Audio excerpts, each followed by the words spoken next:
When I first heard about this next story, I thought it must be a joke. I mean, here it is Thanksgiving week, and nobody in their right mind would protest killing turkeys too humanely.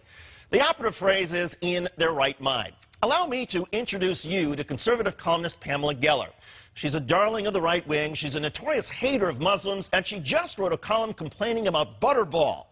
Here's the background. Butterball, as you may know, is one of the most popular producers of Thanksgiving turkeys in the United States.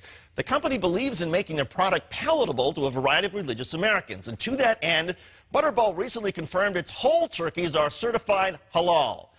Halal is an Islamic term that refers to how animals are butchered, much like kosher butchering for Jewish people. Halal requires that an animal be killed in the most humane fashion possible by swiftly cutting the turkey's throat. According to Geller, this is a problem.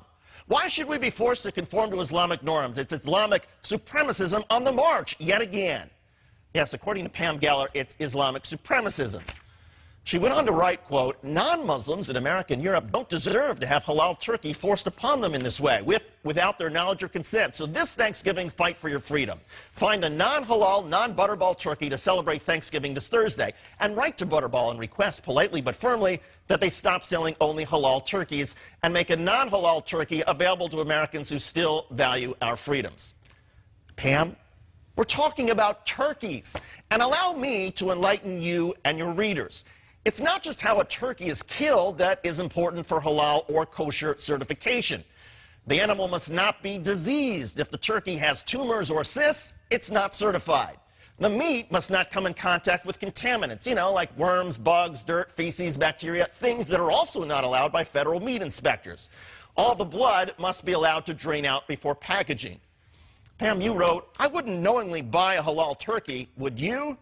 Actually, I would. In fact, most Americans who eat turkey would probably be more likely to buy a halal or kosher one if they knew what it stood for.